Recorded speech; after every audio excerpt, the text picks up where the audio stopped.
এ বাবাজি মুসলমান ভাইরাও, একদিন হযরত ইমাম হাসান ইমাম হোসাইন আমার নবীজির কাছে গেছেন। ইমাম হাসানের বয়স বাবাজি 8, ইমাম হোসাইনের বয়সও বাবা 8। জোরে বলেন সুবহানাল্লাহ। এ বাবাজি মুসলমান ভাইরাও, ওগো আমার সোনা মানিকেরাও, যখন বেরাদার ইমামে হোসাইন রাদিয়াল্লাহু তাআলা আনহু ইমাম হাসান ইমাম হোসাইন আমার নবীজির কাছে এক পা দুপা করে গেলেন। যাওয়ার পরে বলছে, ওগো নানা যান, ওগো নানা যান, নানা যান, আমরা 3 দিন ধরে অনাহার আছি। ও নানাও, আপনার কাছে কিছু খাবার পাওয়া যাবে নাকি? আমার নবী মুস্তাফা নূর মুজাসসাম নবী কামলিওয়ালা মক্কি ও সরদার আহমদে মুক্তার নবী মুহাম্মদ রাসূলুল্লাহ সাল্লাল্লাহু তাআলা আলাইহি সাল্লাম বলতেছে, বলো গো আমার নওয়াসে রাসূলরা, তোমরা কতদিন ধরে অনাহার? আমার ইমাম হাসান ইমাম হোসেন বলতেছে, ওগো নানা যান, নানা যান, আমরা 3 দিন ধরে অনাহার। ও নানাও, কিছু কি খাবার পাওয়া যাবে? আমার নবী মুস্তাফা ইমাম হাসান ইমাম হোসেনকে বাবাজি কলিজাতে লাগিয়ে নিয়েছে। কলিজাতে বাবা যখন লাগিয়ে নাও, আমার নবীজি বলতেছে, বলো গো আমার নওয়াসে রাসূলেরাও, তোমরা 3 দিন ধরে খাওনি বললা হও? বলে তাই নাকি? বললাও। আমার নবী মুস্তাফা বলতেছে, গো ইমাম হাসান ইমাম হোসেন, দাঁড়াও, তোমাদের জন্য খেজুরের ব্যবস্থা করতে আছি। জোরে বলেন সুবহানাল্লাহ। আমার নবী মুস্তাফা হযরত আবু বকর সিদ্দিক রাদিয়াল্লাহু তাআলা আনহুকে বলল, গো আবু বকর, যাও খেজুরের বাগান থেকে 1 ঝুড়ি খেজুর নিয়ে এসো। বাবাজি মুসলমান ভাইরাও, এই সোনা মানিকেরাও, আবু বকর সিদ্দিক রাদিয়াল্লাহু তাআলা আনহু তিনি বাবা বাগান থেকে 1 ঝুড়ি খেজুর নিয়ে আসা হলো। নিয়ে আসার পরে বলতেছে, বলো গো নবীজি, 1 ঝুড়ি খেজুর নিয়ে এসেছি। আমার নবী বলতেছে, গো ইমাম হাসান ইমাম হোসেন, তোমরা 3 দিন ধরে খাও নাই, এই খেজুর গুলো 2 ভাইকে খিদা তো মিটায় নাও। ইমাম হোসেন বলতেছে, বলো গো নানা, ও গো নানা যান, নানা যান, আপনার কাছে আমরা সব খেজুর নেব না, মাত্র আমরা 4টা খেজুর নেব। জোর বলেন সুবহানাল্লাহ। আমাদেরকে বাবা খিদা লাগলে আপনার পেট ভরে খাই, কিন্তু ইমাম হাসান ইমাম হোসেন বাবা 3 দিন ধরে অনাহার আছে। বাবা যে মুসলমান, 1 ঝুড়ি খেজুর লাই নাও, ওই ঝুড়ি থেকে মাত্র 4টা খেজুর। কটা? 4টা খেজুর নিয়েছে। নেওয়ার পরে আমার নবী বলছে, ইমাম হাসান ইমাম হোসেন, তোমরা যে 4টা খেজুর নিয়েছো, তোমাদের এতে খিদা মিটবে? ইমাম হাসান ইমাম হোসেন বলছে, বলো গো মা জননী, ও মা জননী, ও গো আমার নানা যান, আপনাকে একটা কথা বলে দিই, আমার মা আছে অনাহারে, আমার বাবা আছে অনাহারে, আমিও আছে অনাহারে, আমিও আপনার কেনা ইমাম হাসানও আছে অনাহারে।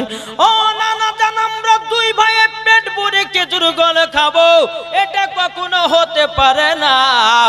আমরা 4টা খেজুর নিয়ে গিয়ে আমরা 4 জনায় সমান সমান খাবো। জোর বলেন সুবহানাল্লাহ। আমার নবীজি ইমাম হাসান ইমাম হোসেনকে নিয়ে বাবাজি আপনার কপালে চুমা দিয়েছেন। কপালে চুমা দেওয়ার পরে বলছো, গো নওয়াসে রাসূলেরাও, যাও বাড়িতে যাও। বেরাদর ইসলাম মাদাস সামানিকরাও, এ সোনা মানিকেরাও, ইমাম হাসান ইমাম হোসেন বলতেছে, বলো গো মা জননী, মা জননী, ও গো মা, আপনার কাছে একটা আবেদন করবো গো মা। বলে কি? মা, আপনি কি আমাদের জন্য খাবার নিয়ে এসেছেন? মা, আপনি কি আমাদের জন্য খাবার বানিয়েছেন? খাতুনে জান্নাত মা ফাতেমা রাদিয়াল্লাহু তাআলা আনহা তিনি বলতেছে, গো আমার বেটারাও, তোমাদের জন্য এখনো খাবার তৈয়ার করতে পারি নাই। ও গো আমার বেটারও, তোমার আব্বা গেছে মদিনায়, মদিনা থেকে খাবার নিয়ে আসবে। ইমাম হাসান ইমাম হোসেন বলতেছে, ও গো মা জননী, ও মা জননী, আপনার কাছে একটা আবেদন করবো গো মা। ও গো মা, আমরা আর কিছু খেতে চাই না, আমরা নানাজির কাছে গেছিলাম, 4টা খেজুর নিয়ে এসেছি, আপনার জন্য একটাও আপনার আব্বার জন্য একটু, আমার জন্য একটু, ইমাম হাসানের জন্য একটু। মা ফাতেমা রাদিয়াল্লাহু তাআলা আনহা দুনো বেটাকে সিনাতে লাগিয়ে নিয়েছে, বলে বেটারাও চলো চলো, তোমার আব্বা যখন আসবে এই চারটা খেজুর আমরা সকল মিলে একসঙ্গে খাবো। ইমাম হাসান ইমাম হোসেনকে বাবাজি মা ফাতেমা বাবা শোয়াতে নিয়ে গেল। শোয়াতে নিয়ে যাওয়ার পরে বাবাজি মা ফাতেমা রাদিয়াল্লাহু তাআলা আনহা বাবাজি পবিত্র কোরআন তেলাওয়াত শুনিয়ে শুনিয়ে ইমাম হাসান ইমাম হোসেনকে জানো বাবা ঘুম পাড়িয়ে দেয়। জোরে বলেন সুবহানাল্লাহ। আজকালকার আমার মা বোনেরা বাচ্চারা যদি কাঁদে রে ভাই, অমনি হাতে মোবাইল ধরিয়ে দেয়। কি জামানা এলো ভাই! কি বেটা যদি কান্না করে বলে মা ভাত খাবো না, বলে কেন? মোবাইল না দিলে ভাত খাবো না। এখন মা বলছে বেটাকে মোবাইল দেওয়া লাগবে। বাবা মোবাইল নিয়েছে, খেয়েছে আর মোবাইল দেখতেছে। আচ্ছা বলুন ওই খাবারে কি কোনো কাজ লাগবে? মোবাইল দেখতেছে, একদিকে ভাত একদিকে চোখ, মন আছে মোবাইলের দিকে, ভাতের দিকে নাই। ও মা কেন তোমাদেরকে বলতে চাই গো মা জননী, নিজের নিজের বেটাদেরকে সঠিকভাবে পালন করো, সঠিকভাবে মানুষ করো। তোমার বেটাকে যদি ছোট থেকে নমাজি বানাও, বড় হয়ে তোমার বেটা নমাজি হয়ে যাবে। আমার আলিমউদ্দিন নকশবন্দি রহমাতুল্লাহ আলাইহি বলেছেন, বৃক্ষ তুমি কেমন ফলে তোমার পরিচয়, যেমন গাছ হবে তেমন ফল হবে। মা যদি নমাজি হয় বেটি নমাজি হবে, মা যদি বোরখা বানে বেটিও বোরখা পরবে, মা যদি পর্দা করে বেটিও পর্দা করবে, মা যদি আপনার রোজা করে বেটিও রোজা করবে, মা যদি সঠিক পথে চলে বাবা বেটিও সঠিক পথে চলবে। বাপ যদি নামাজি হয় বেটা নামাজি হবে, বাপ যদি কোরআন পড়ে বেটা কোরআন পড়বে, বাপ যদি ভালো পথে চলে বাবাজি আপনার বেটাও ভালো পথে চলবে। তা আমার আলিমউদ্দিন নকশবন্দি রহমাতুল্লাহ আলাইহি বলেছেন, বৃক্ষ তুমি কেমন ফলে তোমার পরিচয়। জোরে বলেন সুবহানাল্লাহ। ও যুবকেরা একবার কবরকে ভয় করো রে ভাই, একদিন না একদিন তোমার মরণের টাইম আসবে। কি বাবা আসবে না? ছেলের আগে বাবার আগে ছেলে মরতে পারে, আপনার ছেলের আগে বাবা মরতে পারে, ছেলের আগে মা মরতে পারে, আর মায়ের আগে ছেলে মরতে পারে, নাতি পোতা মরতে পারে। মরণের কাউরের বাবা গ্যারান্টি নাই। এখন হয়তো জালসা শুনে বাড়ি যাবেন, যেতে যেতে মরণ হলো, কিছু করার নাই। তাহলে আমাদেরকে সতর্ক হওয়া থাকা দরকার। ও যুবকেরা তোমাদেরকে বলতে চাই রে ভাই, মরণের যন্ত্রণা এত কঠিন, মরণের এত যন্ত্রণা কঠিন বাবাজি। ইমানদারের জন্য মরণটা হবে সহজ, আর বেঈমানদারের মরণটা হবে বাবা কঠিন ভয়ানক। ও ভাই আল্লাহ পাক আল্লাহ তাআলা বলছো আমার বান্দা বান্দেরও তোমরা কেউ অহংকার করো না, ইমাম হাসান ইমাম হোসেনকে মহব্বত করো, আহলে বায়াতকে মহব্বত করো, নবীর সঙ্গে মহব্বত রাখো, ওলিদেরকে বিশ্বাস করো, খোদাকে ভয় করো। মরার পরে তুমি হবে জান্নাতি। জোরে বলেন সুবহানাল্লাহ। আল্লাহ বলছো গো বান্দা বান্দিরা তোমরা শুনে রেখে দাও, একদিন তোমাদের নাম হবে লাশ। কি হবে? আমি যদি মারা যাই তো আমার নাম কি হবে? লাশ। যেই মারা যাক না কেন বাবা তার নাম হবে লাশ। মৌলানা সাহেব মারা গেলে মৌলানা সোহেল আপনার দেহটা হয়ে যাবে লাশ। আমি রাস্তাতে যেতে যেতে মারা গেলাম, এখন কালিয়া চকে মারা পড়েছি বাবা, এখন মানুষ বলবে লাশটা কার? মায়েদেরও তাই হবে। ও মা কালা শুনছেন মা রাত্রির বেলা মা জননী তাই প্রত্যেকটা মানুষের নাম হবে লাশ। তাইলে ভাই আমাদের শরীর যদি লাশ হয় তাইলে আমাদের এত কেন অহংকার? ও যুবকেরা অহংকার করো না, অহংকার করো না, বাড়ির অহংকার করো না, টাকার অহংকার করো না, জমির অহংকার করো না, গাড়ির অহংকার করো না। আল্লাহ বলছে আমি অহংকারকারীকে আমি পছন্দ করি না। অহংকার চলবে? প্রত্যেকটা মানুষের নাম হবে কি? লাশ। একই দিন আমার নাম হবে লাশ, একই দিন তোমার নাম হবে লাশ। লাশ, একদিন আমার নাম হবে লাশ, একদিন তোমার নাম হবে লাশ।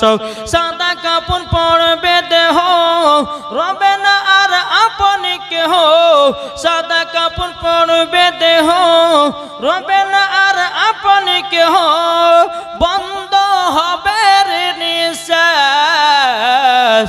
একদিন তোমার নাম হবে লাশ, একদিন আমার নাম হবে লাশ। ঠিক না? মসজিদে এলানি হবে, একে একে জানবে সবে, সকলে আসবে তোমার বাড়ি। মসজিদে এলানি হবে, একে একে জানবে সবে, সকলে আসবে তোমার বাড়ি। বড় পাতা গরম পানি আনিবে কেউ আতর দানি, বড় পাতা গরম পানি আনিবে কেউ আতর দানি, কেউ গিয়ে কাটবে ঝাড়ের বাস, একদিন তোমার নাম হবে লাশ, একদিন আমার নাম হবে লাশ। জানা যায় শরিকি হবে কত বন্ধু বান্ধব, তিন চুল্লো মাটি দেবে ভাই। জানা যায় শরিকি হবে কত বন্ধু বান্ধব, তিন চুল্লো মাটি দিবে ভাই। তোমরা মনে রাখবে যেতে হবে কবরেতে, তোমরা মনে রাখবে যেতে হবে কবরেতে, পবিত্র কোরআনে লেখা একদিন তোমার নাম হবে লাশ, একদিন আমার নাম হবে লাশ। সুবহানাল্লাহ। বাবা যে মুসলমান ভাইরা ও মা খালা শুনে যান, মা রাতের বেলায় তাহলে বেটা বেটিদেরকে ভালো করে মানুষ করতে হবে। বেটারা যখন জন্ম দিবেন মা ও মা জননী যখন আব্বা মা বলা শিখবে, নবীর নাম শেখাও, আল্লাহর নাম শেখাও, ওলির নাম শেখাও, আগে গান শেখায় নাও। যদি ওই বাচ্চার হাতে তুমি ছোট থেকে মোবাইল দাও ও মা জননী, ওই বেটার হাত থেকে ভাত খাওয়া ভুলে যাও, ভাত দিবে না মা, মুখে লাথি মারবে। কি ঠিক না? এখন বেটা বেটিদেরকে বাবাজি নষ্ট করছে, মেন গুণা হচ্ছে মায়েরা। কি ঠিক না গো? হয়তো মায়েরা আমাদের উপর রাগ করবে তাই, কেননা মা বোনেরা সবসময় বাড়িতে থাকে আর ছেলেরা বাবাজি বিদেশে ওখানে ওখানে কাজে যায়। কি বলছেন? আপনাদেরকে বলতে চাই, মায়েদেরকে বলতে চাই, মা নিজের নিজের বেটা বেটিদেরকে ঠিকভাবে মানুষ করুন। এখন বাচ্চা যদি কাঁদে তাকে মোবাইল দিতে হবে, একটা কান পড়তে মারে কান ফাটিয়ে দেওয়ার, কদিন চাহাবে মোবাইল। আর এটা কি অভ্যাস জানেন? বাবার হাতে মোবাইল, মায়ের হাতে মোবাইল। এখন ছেলে জ্বালাচ্ছে, বলছে ছেলেকে মোবাইল কিনে দাও, ঠিক না? এখন যদি দুজনের দুই সাইডে বাবা স্বামী স্ত্রী বাবা মোবাইল একটা একটা করে নিয়ে নিয়েছে, এখন মধ্যেকার বাচ্চাটা কি করবে? কাঁদবে কি কাঁদবে না? জ্বালাবে, জ্বালা যন্ত্রণা করবে। এখন আব্দুর রহমান আব্বাকে বলতে জ্বালা, আব্দুর রহমান আব্বা শোনো গো, কাল সকাল বেলা যাও, এর একটা মোবাইল নিয়ে এসে বলো কার জন্য? তোমার বেটার জন্য, যেন আমার মোবাইল না না যায়, তোমার মোবাইলটা যেন না যায়। উনি একা একা মোবাইল চালাবে। এইরকম ভাবে আপনার দুনিয়া চলতেছে বাবা। ও মা খালা, না না নাও, আপনারা কখনো এইরকম কাজ করবেন না। ওগো মা জননীরাও, বেটাদেরকে ছোট থেকে আল্লাহর নাম শিখাও, নবীর নাম শিখাও। ওই বাচ্চা যখন বড় হবে, বাপ মা বাবাজি ওই সন্তানের কাছে মহব্বত পাবে। আর কোন বাচ্চা যদি ছোট থেকে মোবাইল নিয়ে গান বাজনা দেখে দেখে বড় হয়, বাবাজি মুসলমান, কখনো বাবাজি বাপ মা ভাত পাবে না, বরঞ্চ মুখে লাথি মারবে। আর সেটাতে চলছে কি চলছে না? এখন ভাত দিচ্ছে কেউ, বেটারা সুন্দর সুন্দর বউকে বিয়ে করে মাকে ভুলেছে, আপনার বাপকে ভুলেছে, ঠিক মতো খাবার দেয় না। এক মুঠো ভাত, তোমার বড় বেটা দেবো না, আমি আমার দেবো নাকি? তোমার মেজো বাটা দেবে না, আমি আবার দেবো নাকি? আরে বোকা, তোমার মাকে তুমি ভালোবাসবে, মরার পরে তুমি জান্নাতি হবে। তোমার বড় ভাই খেতে দিল কি, তোমার মেজো ভাই খেতে দিল কি, এটার দিকে তাকার দরকার নাই। তোমার মা তোমাকে জন্ম দিয়েছে। তোমার মা যদি মনে করতো আমার বেটাকে আতর ঘরে মেরে ফেলবো, তবুও পারত। তোমার মা যদি পারত তোমাকে পেটে মেরে ফেলবে, তবুও পারত। মা জননী মারে নাই যে আমার সন্তানকে দুনিয়ার মুখ দেখাবো, সন্তানকে দুনিয়াতে লালন পালন করব, তাকে মাস্টার বানাবো, তাকে আলেম বানাবো, তাকে ইঞ্জিনিয়ার বানাবো, তাকে ডক্টর বানাবো, এই বলে মা জননী সন্তানকে জন্ম দেয় কষ্ট করে। ঠিক না? আজ এই কারণের জন্য মায়েদেরকে বলতে চাই, মা একটু সাবধানে চলেন, মা বেটা বেটিদেরকে ঠিকঠাক ভাবে মানুষ করুন, মোবাইল কম দিবেন। কি বলছেন? মোবাইল হাতে কম দিতে হবে, বাচ্চাদের হাতে পড়াশোনাটা বেশি করেন। এখন সরকার এখন আমাদেরকে মুসলমানদের প্রতি বেশি টার্গেট, যে মুসলমান কিভাবে ধ্বংস করা যায়। এখন মুসলমানদের বাচ্চাদেরকে বাবাজি, এখন কয়েকজন বাবাজি ইয়ং ছেলেরা আছে না, ফ্রি ফায়ার খেলতেছে। তোমরা কি জানো এই ফ্রি ফায়ার পাবজিতে মুসলমানকে ধ্বংস করতেছে, মুসলমানদেরকে নষ্ট করতেছে। এখন মসজিদে আজান হতেছে আর মুসলমানের ছেলেরা চ্যাংড়ারা আরে বাবাজি কি করছে? ফ্রি ফায়ার নিয়ে ব্যস্ত আছে। আল্লাহ বলছে একবার কবর আয়, তোকে কবর তোকে ফ্রি ফায়ার খেলাবো। কি গো, ঠিক কিনা বলে? যুবক নমাজ পড়ো, নমাজ, নমাজ ছাড়া কোনো গতি নাই। আমার জান মদিনা একবার জোরে বলো না, আমার জান মদিনা, আমার প্রাণ মদিনা, ভুলে যেতে চাইলেও ভোলা যায় না, ভুলে যেতে চাইলেও ভোলা যায় না। আমার জান মদিনা, আমার প্রাণ মদিনা, আমার জান মদিনা, আমার প্রাণ মদিনা, ভুলে যেতে চাইলেও ভোলা যায় না। জানি নাও ওই মদিনায় আছে কি মধু, মদিনা মদিনা করে কাঁদি গো শোধো।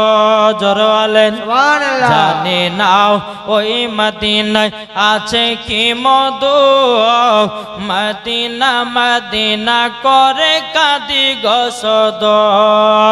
দিলে আছে নবীজির ভালোবাসাও, দিলে আছে নবীজির ভালোবাসায়, আমার জান মদিনা, আমার প্রাণ মদিনা, ভুলে যেতে চাইলেও ভোলা যায় না। নবীর নামে আমরা দরুদ পড়ে যাব চলে আমরা শুধু মদিনাতে। যারা নবীর প্রেমিক আশিক হবে, যাবে তারা চলে শুধু মদিনাতে। দেখলে পরে বোঝা যায় নবীর দিওয়ানা, আমার জান মদিনা, আমার প্রাণ মদিনা, ভুলে যেতে চাইলেও ভোলা যায় না। সুবহানাল্লাহ, সুবহানাল্লাহ। মুসলমান ভাইরা, খাতুনে জান্নাত মা ফাতেমা রাদিয়াল্লাহু তাআলা আনহা বাবা ইমাম হাসান ইমাম হোসেনকে বাবা পবিত্র কোরআন তেলাওয়াত শুনিয়ে ঘুম পাড়িয়ে দিল।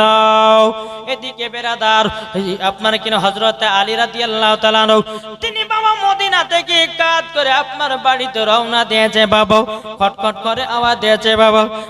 ফাতেমা রাদিয়াল্লাহু তাআলা আনহা তিনি দরওয়াজা খুলেছেন, খোলার পরে বলছে স্বামী গো, স্বামী গো, ওগো স্বামী আমার, আপনি কি কিছু খাবার নিয়ে এসেছেন?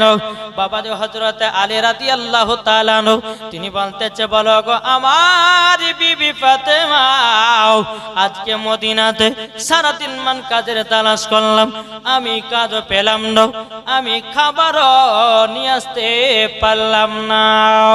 ও বিবি খাতুনে জানল, তবে শোনো গো আমার বেটা ইমাম হাসান ইমাম হোসেন কে ঘুমিয়ে গেছে নাকি? মা ফাতেমা বলছে বলো গো আমার স্বামী গো, আমার দোনো বেটাকে পবিত্র কোরআন তেলাওয়াত শুনিয়ে শুনিয়ে যেন ঘুম পাড়িয়ে দিয়েছি। জোর বলেন সুবহানাল্লাহ। যখন বাবা এই কথা বলো বেরাদ ইসলাম মুআজ্জাজ সামানি কিরাম হে সুনামানি কেরাও এদিকে হযরত আলী রাদিয়াল্লাহু তাআলা আনহু তিনি বলছো গো বিবি খাতুনে জানলো আজকে আমরা আমাদের ছেলেরাও একদিন না দুদিন না 3 দিন ধরে অনার আছে গো। আজকে আমাকে সকালবেলায় ফজরের আযানের আগে আমাকে চলে যেতে হবে মদিনাতে। আমি মদিনা মসজিদে নববীতে আমি নামাজটা আদায় করব। এই বেরাদ ইসলাম মুআজ্জাজ সামানি কিরাম মা ফাতেমা রাদিয়াল্লাহু তিনি সারা রাত্রি আল্লাহর ইবাদতে পাগল। এদিকে হযরতে বেলাল আযান দিতেছে আসসালাতু খায়রুম মিনান নাওম।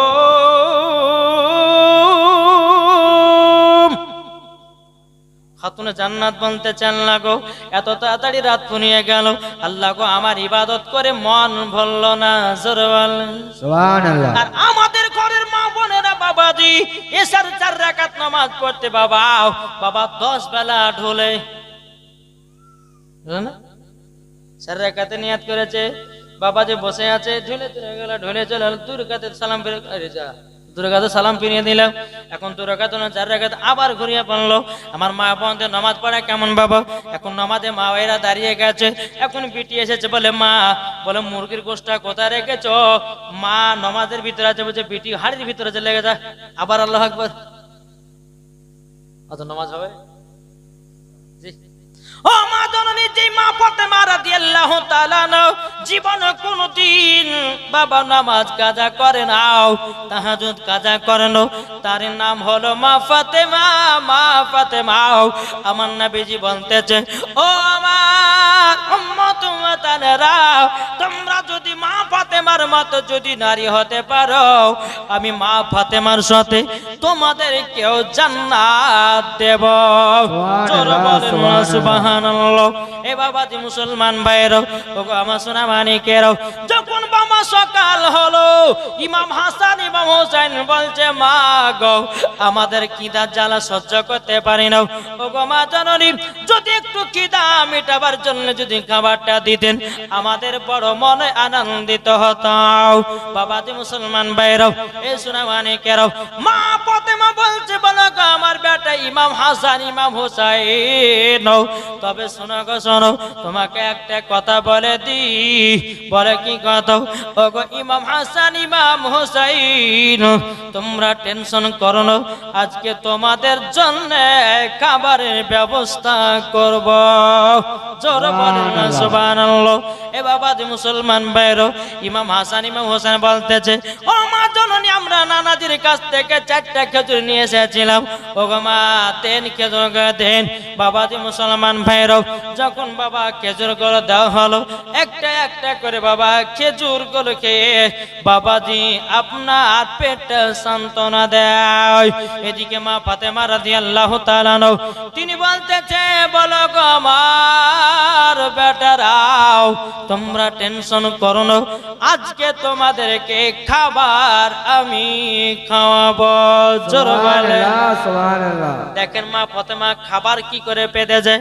এদিকে মা ফাতেমা রাদিয়াল্লাহু তাআলা বাবা যাই নামাজ গানা নিয়ে ঘরের ভিতরে গেছেন 2 রাকাত নফল নামাজ পড়েছে আর ফাতেমা তাসবিহ আমল করেছেন। ও মা খালাও আপনাদেরকে ফাতেমায়ে তাসবির কথা একটা বলে যাব যদি আপনারা আমল করতে পারেন ওগো মা জননী না মরার পরে জান্নাতি হবেন। আর এই ফাতেমায়ে তাসবিহ যদি আপনি দোয়া করেন আল্লাহর কাছে যা চাইবেন আল্লাহ পাক আল্লাহ তাআলা আপনাকে সেটাই দান করবে। আমাদের খোদা এক নবীর উম্মত জীবন বিধান বাণী সেই আল কোরআন। আমাদের খোদা এক নবীর উম্মত জীবন বিধান বাণী সেই আল কোরআন। তবে কেন এক নও হে মুসলমান এক করি আহ্বান। জোর হবে না সুবহানাল্লাহ। জোর হবে না সুবহানাল্লাহ। তবে কেন এক নও হে মুসলমান, এক করি আহ্বান। আমাদের খোদা এক নবীর উম্মত, জীবন বিধান এক, বাণী সেই আল কোরআন। তবে কেন এক নও হে মুসলমান, এক করি আহ্বান। জোরে বলেন সুবহানাল্লাহ। বাইতুল্লাহ এক, মদিনা শরীফ এক, উহুদ পাহাড় এক, একটা তো জীবন একটা তো মরণ, সবাই থাকবো আমরা একসাথে, ঠিক না? তবে কেন এক নও হে মুসলমান, এক করি আহ্বান। তবে কেন এক নও হে মুসলমান, এক করি আহ্বান। বাবাজি মুসলমান ভাইরাও, এ সোনা মানিকেরাও, মা ফাতেমা রাদিয়াল্লাহু তাআলা না, তিনি ফাতেমার তাসবিহ আমল করলেন, আল্লাহর কাছে দোয়া করলেন, আল্লাহ গো আল্লাহ, আমার বেটাদের জন্য খাবারের ব্যবস্থা করে দাও। আল্লাহ পাক আল্লাহ তাআলা গায়বী আওয়াজে বলতেছে, ও খাতুনে জান্নাত, খাতুনে জান্নাত, তোমার চুলার উপরে একটা মাটির হাঁড়ি চাপায়া দাও, আর হাঁড়ির উপরে একটা ন্যাকড়া বেঁধে দাও, বিসমিল্লাহ বলে হাত বড়, দেখো পেয়ে যাওয়া। জোর বলেন সুবহানাল্লাহ। মা ফাতেমা রাদিয়াল্লাহু তাআলা আনহা, তিনি ফাতেমার তাসবিহ বাবা আমল করলেন, দোয়া করলেন। বেরাদার দোয়া সমাপ্ত করার পরে মাটির হাঁড়ি নিয়ে এসেছে, চুলার উপরে চাপিয়ে দিয়েছে। বাবা ওই মাটির হাঁড়ির উপরে একটা ন্যাকড়া বেঁধে দিয়েছে।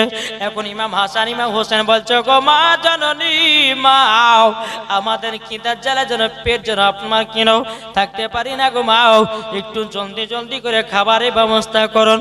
মা ফাতেমা রাদিয়াল্লাহু তাআলা আনহা তিনি বলছে, বেটারাও টেনশন করো না, তোমাদের জন্য খাবার হতেছে। জোর বলেন ইমাম হাসান ইমাম হোসেন বলছে, গো মাও আপনি হাঁড়ি চাপালেন লো, চুলায় জাল জ্বলছে না, আপনি খাবার দিলেন লো, কোন ডাল পানি দিলেন লো, আপনি বলছেন খাবার তৈরি হচ্ছে। ও মাটি কেমন করে হতে পারে? ও বেটা টেনশন করো না, তোমরা দুই ভাই দুইটা মাটির প্লেট নিয়ে এসো। মাটির প্লেট নিয়ে আসা হলো। মা ফাতেমা রাদিয়াল্লাহু তাআলা আনহা বিসমিল্লাহ বলে বাবাজি ন্যাকড়াটা হরে একটা হাত নিয়েছে। আল্লাহর কি কুদরত, বাবা গরম গরম জান্নাতি খানা। জোর বলেন সুবহানাল্লাহ। গরম গরম জান্নাতি খানা ইমাম হাসান ইমাম হোসেনকে যখন প্লেটে করে তুলে দিলেন, বাবা খাওয়া দাওয়া করলেন। এখন মা ফাতেমা বলছে, গো বেটারাও আজকের খাবারটা কেমন টেস্ট ছিল বলো না, কেমন মজাদার ছিল? ইমাম হাসান ইমাম হোসেন বলতেছে, বলো গো আমার মা জননী, ও মা জননী, মাও আপনাকে একটা কথা বলি গো মাও, আজকে এত সুন্দর খানা খেলাম, এত সুন্দর খানা খেলাম গো মাও, দুনিয়ার কোনো জায়গাতে পাই নাই। জোরে বলেন না সুবহানাল্লাহ। এদিকে বাবাজি আমার নবী মুস্তাফা সাহেবের औलक নূর মুজাসসাম নবী কামলিওয়ালা মাক্কিও সরদার আহমদ মুক্তার নবী মুহাম্মদ রাসূলুল্লাহ সাল্লাল্লাহু তাআলা সাল্লাম, তিনি বাবাজি আপনার হুজরা মুবারক থেকে বেরিয়েছে, মা ফাতেমার বাড়িতে এসেছেন। আসার পর বলছো, গো বিটি ফাতেমা, কি বাবা তোমাদের বাড়িতে এত আনন্দ কেন? ইমাম হাসান ইমাম হোসেন বলছো, গো নানা জান, ও নানা জান, আমরা 3 দিন ধরে অনাহার ছিলাম। নানা গো, ও নানা জান, আজকে আমার মা জননী এত সুন্দর খাবার খাইয়েছে, এই খাবার আমরা প্রথম খেলাম, এত স্বাদ এত মজা গো নানা, এরকম খানা দুনিয়ার কোনো কোনাতে পাই নাই। সুবহানাল্লাহ। আমার নবী মুস্তাফা গায়বের সংবাদদাতা নবী, তিনি বলতে চাই, ইমাম হাসান ইমাম হোসেন তোমরা কি জানো নাকি ওই খানাটা কোন দেখার? বলে না না জানি না জানি না। আমার নবী বলছো, ইমাম হাসান ইমাম হোসেন এই খানা হলো জান্নাতি খানা। সুবহানাল্লাহ সুবহানাল্লাহ। মায়েদেরকে বলতে চাই, ও মা জননীরা, এই ফাতেমার তাসবিহটা আমল করবেন গো মা, তাইলে একটু বলবো নাকি শুনবেন? জি চলুন ফাতেমায়ে তাসবিহ আমার মায়েদেরকে বলতে চাই, ও মা জননীরা, সুবহানাল্লাহ 33 বার। কি বললাম? বলেন না, সুবহানাল্লাহ 33 বার, আলহামদুলিল্লাহ 33 বার, আল্লাহু আকবার 34 বার, মোট হলো 100 বার। 5 ওয়াক্ত নামাজে আমল করতে হবে। আল্লাহর কাছে যা চাইবেন আল্লাহ তাই দান করবে। জোরে বলেন সুবহানাল্লাহ। কি বললাম তসবিহটা? সুবহানাল্লাহ 33 বার, আলহামদুলিল্লাহ 33 বার, আল্লাহু আকবার 34 বার। কি মনে থাকবে তো? সুবহানাল্লাহ কতবার? জোরে বলেন 33 সুবহানাল্লাহ, 33 আলহামদুলিল্লাহ, 33 আল্লাহু আকবার 34 হ্যাঁ, এটা কি বলা হয়? ফাতেমায়ে তাসবিহ। এটা মা ফাতেমা যখনই দোয়া করতেন আল্লাহর কাছে, এই আমলটা করে আল্লাহর কাছে দুখানা হাত তুলতে, আল্লাহ গো, আল্লাহ তুমি আমার হাতের দোয়াকে কবুল করো। কারণটা মতো আল্লাহ পাক আল্লাহ তাআলা কবুল করতেন। জোরে বলেন সুবহানাল্লাহ। জি। আমার মায়েদেরকে বলতে চাই, এই যে ফাতেমায়ে তাসবিহ মা ফাতেমা পড়তেন, বাবা যে মুসলমান, তিনার কাজে আল্লাহর ফারিস্তারা সহযোগিতা করতেন। জি, সহযোগিতা করতেন। এখনকার আমার মায়েদেরকে বলতে যে যারা সংসারে কাজ করছেন, কাজ করতে করতে খুব পরেশান হয়ে যাচ্ছেন, আমলটা করেন, ইনশাআল্লাহ আর পরেশান হবেন না। আল্লাহ তরফ থেকে আপনাকে সাহায্য করবে। জোরে বলেন সুবহানাল্লাহ। বিশ্বাস রাখতে হবে, ঈমান রাখতে হবে, ইনশাআল্লাহ কাজে দেবে। নাকি বলছেন? জি।